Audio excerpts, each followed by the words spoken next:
Jai Mahamaya ki jai, Vishveshvari Mata ki jai, Bole Baba ki jai.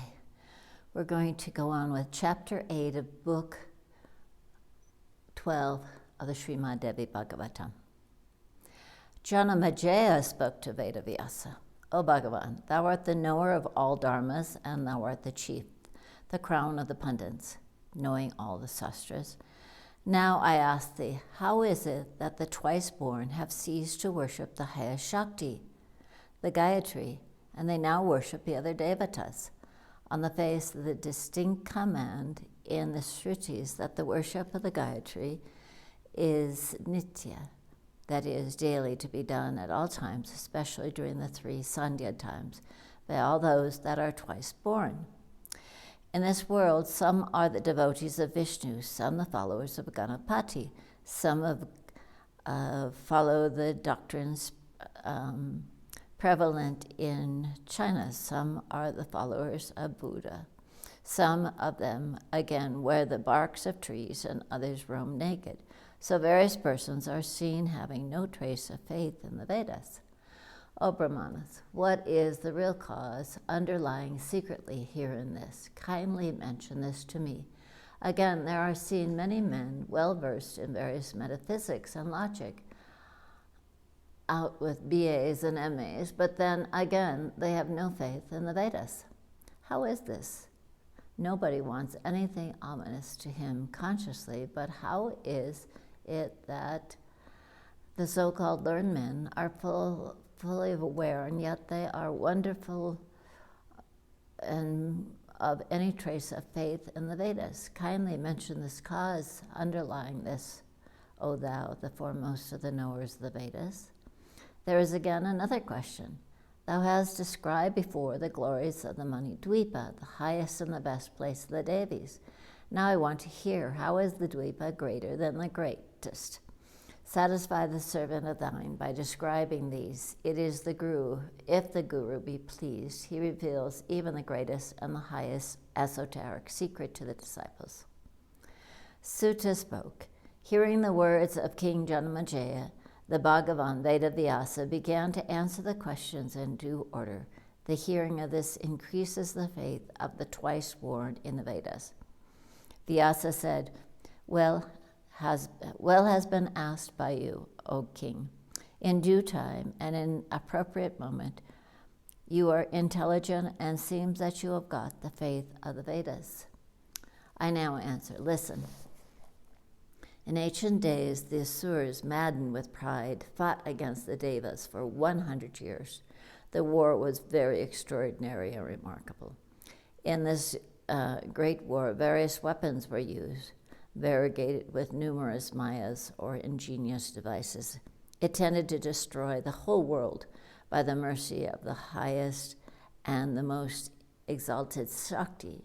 The demons were overcome by the Devas in that great war, and they quitted the heavens and the earth and went to the nether regions. The Devas were all delighted and began to dwell on their own prowess and became proud. They began to say, why shall not victory be ours? Why we are not our glories great? Why aren't our glories great? We are by far the best. Where are those demons? They are devils, powerless. We are the cause of creation, preservation, and destruction. We all are glorious. Oh, what can be said before us in favor of the demons, the devils? Thus, not knowing the highest Shakti, the Devas were deluded. At this point, seeing this plight of the Devas, the World Mother took pity on the Devas, and to favor them, O king, she appeared before them in the form of the most worshipful, the great holy light. It was resplendent like 10 million suns, and as cool like 10 million moons. It was brilliant and dazzling like 10 million lightning flashes, without hands and feet, and exceedingly beautiful. Never was this witnessed before. Seeing this extraordinary, beautiful, lovely light, the Devas were taken aback. They spoke amongst themselves thus, What is this? What is this? Is this the work of the demons or some other great magic played by them, or is it the work of another creating the surprise of the Devas? O king, then they all assembled together and decided to approach toward that adorable light and to ask it what it was. They then would determine its strength and decide what to do afterwards. Thus, coming to this ultimate conclusion, Indra called Agni and said, "O Agni, you are the mouthpiece of the Devas. Therefore, do you go first and ascertain distinctly what this light is." Hearing thus the words of Indra, Agni, elated by his own powers, set out immediately from the place and went to that light. Seeing Agni coming, the light addressed him thus: "Who are you? What is your strength? State this before me." At this, Agni replied, "I am Agni. All the yagyas ordained in the Vedas are performed through me. The power of burning everything in this universe resides in me." Then the adorable light took up a straw of grass and said, "O Agni, if you can burn everything in this universe, then do you burn this trifling straw?" Agni again tried his best to burn the straw, but he could not burn it. He got ashamed and fast went back to the Devas. Asked by the Devas, Agni told them everything and said, "O Devas, know verily that the pride cherished by us that we were supreme is entirely false." Indra then said to Vayu, the wind, and said, "O Vayu, you are dwelling in this universe through and through. By your efforts, all are moving. Therefore, you are the prana of all. It is possible that all forces are concentrated within you. Go and ascertain what this light is. Verily, I do not see any other person here than you who can ascertain that great adorable light." Hearing these commendable words of Indra, Vayu felt himself elated and went at once to that place that was full of light. Seeing this, Vayu, the light asked him in gentle language, "Who are you? What strength is there in you? Speak out this to me." At this, Vayu spoke arrogantly, "I am Matra Svan. I am Vayu. About my strength, I can move anything and I hold everything. It is through the strength of mind that this universe is and is alive and brisk with movement and works." That highest mass of light then replied, "O Vayu, move this straw that lies before you, and if you cannot, quit your pride and go back to Indra, ashamed." At this, Vayu tried with all his might, but alas, he could not move the straw a bit from that place.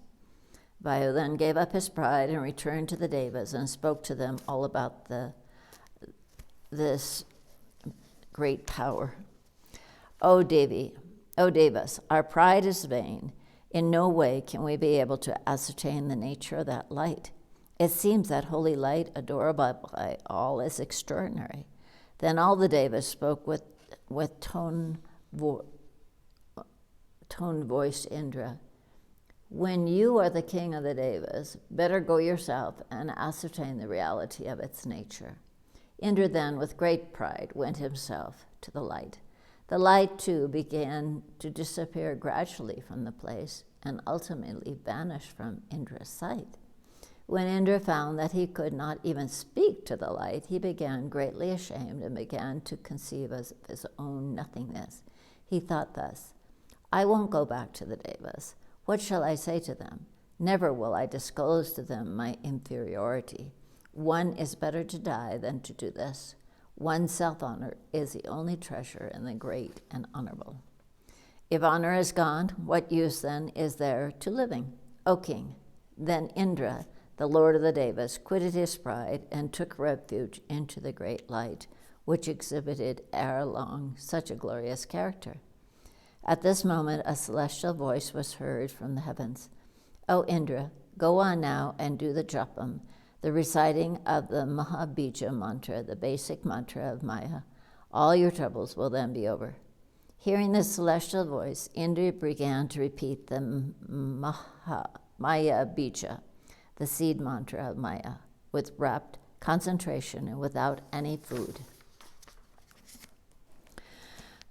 Then, on the 9th lunar day of the month of Chaitra, when the sun entered the meridian, suddenly there appeared in the place a great mass of light, as was seen before.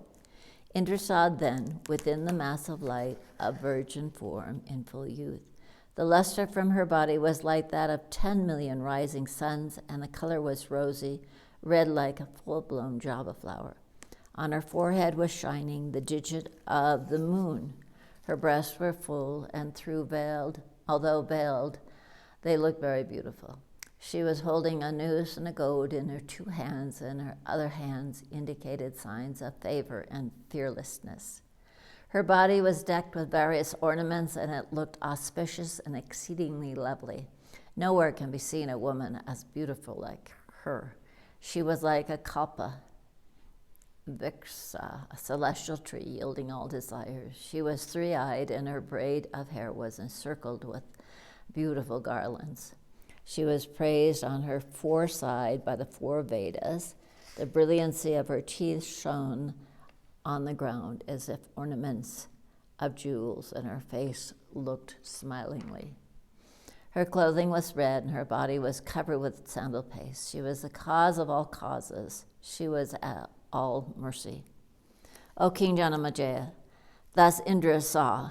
Then the Uma Parvati Maheshwari, Bhagavati, and the hairs of his body stood on ends with ecstasy. His eyes were filled with tears of love and deep devotion, and he immediately fell prostrate before the Devi. Indra sang hymns to her and praised her. He became very glad and asked her, O fair one, art thou the great mass of light? If this be, kindly state the cause of thy appearance. O king, hearing this, the Bhagavati replied, This, my form, is Brahma, the cause of all causes, the seat of Maya, the witness of all, infallible and free from all defects or blemishes. What all the Vedas and Upanishads try to establish, what ought to be ordained as declared by the rules of austerities and for which the Brahmanas practice for. I am all that. I have told you about Brahma on the nature of the great holy light. The sages declare that Brahman is revealed by Om and Brahm, the 2 Bija mantras that are my 2 first and foremost mantras, wherein I remain hidden. I create this universe with my 2 parts in my 2 aspects. Therefore, my Bija mantra is 2. Om Bija is denominated as Satchitananda, everlasting existence and intelligence and bliss, and Hrim Bija is Mahaprakriti, the undifferentiated consciousness made manifest. Know then that Maya as the highest Shakti, and know me as that omnipotent goddess at present revealed before your eyes. As moonlight is not different from the moon, so this Maya Shakti is the state of equilibrium, is not different from me. During Pralaya, this Maya lies latent in me, without there being any difference. Again, at the time of creation, this Maya appears as the fructification of the karmas of the jivas. When this Maya's potential and exists latent in me, when Maya's is antarmukhi, it is called unmanifested. And when the Maya becomes kinetic, when the Maya is brahmamukhi, then she is an active kinetic state. It is said to be manifested. There is no origin or beginning of this Maya. Maya is the nature of Brahma in a state of equilibrium. But during the beginning of the creation, her form consists of the several gunas appearing when Maya is Brahmamukhi. She becomes tamas in her unmanifest state, O Indra. For that reason, her state of abstraction and becoming introspective, this is her antarmukhi state. It is known as Maya, and her looking outward is her brahmamukhi state. It is denominated by tamas and the other gunas. From this comes Sattva and then Rajas. And Brahma, Vishnu, and Mahesh are the nature of these gunas.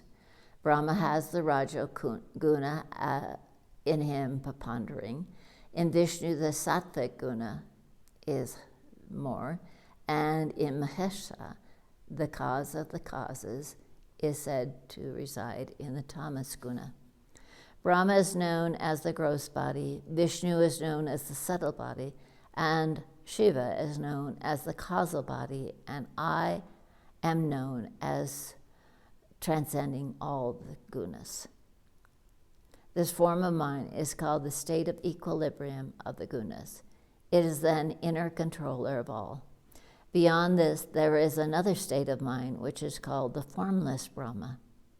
Known verily that my forms are two, as they are with or without attributes, saguna or nirguna. That which is beyond Maya and the Maya qualities is called nirguna, and that which is within Maya is called saguna.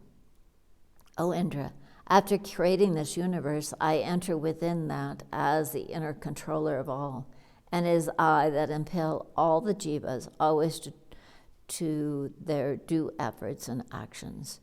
Know verily that it is I that engage Brahma, Vishnu, and Shiva, the cause of the several work of creation, preservation, destruction of this universe.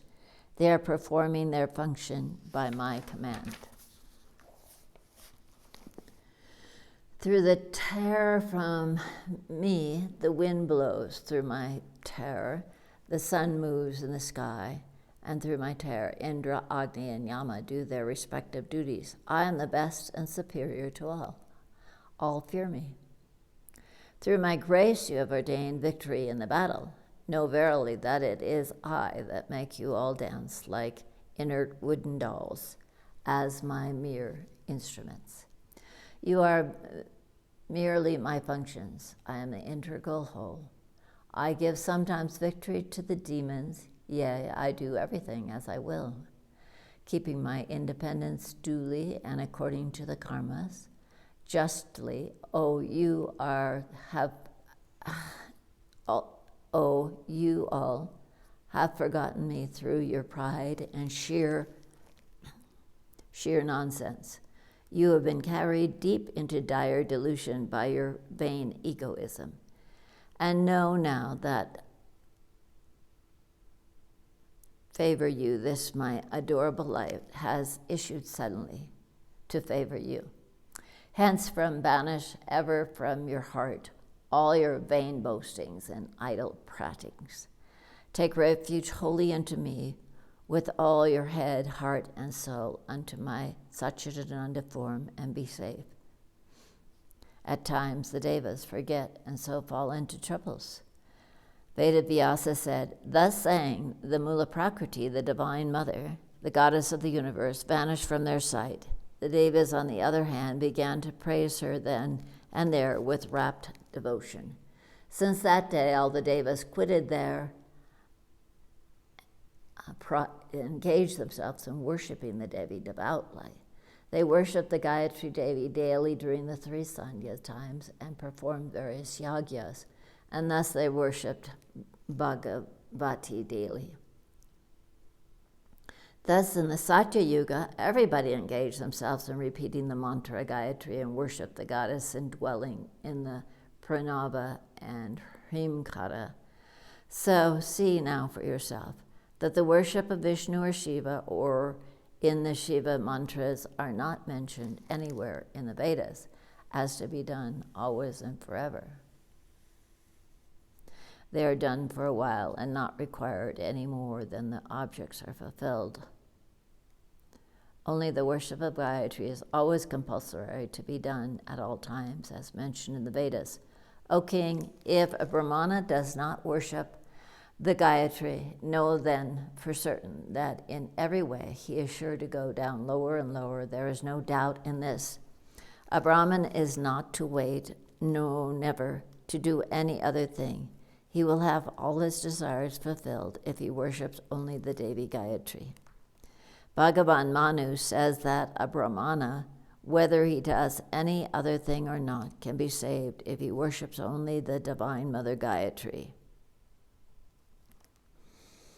And any devotee of Shiva or Vishnu or any other deity worships his desired deity without repeating the Gayatri, he is sure to suffer the torments of hell. But this age of Kali deludes the people and draws away their mind from reciting the Gayatri, save a few of them. O king, for this reason, in the Satya Yuga, all the Brahmanas kept themselves fully engaged in worshipping the Gayatri and the lotus feet of the Divine Mother. Here ends the 8th chapter in the 12th book on the appearance of the highest Shakti in the Mahapuranam Srimad Devi Bhagavatam of 18,000 verses by Maharishi Veda Vyasa. Jai Mahamaya ki jai, Vishveshwari Mata ki jai, Bole Baba ki jai.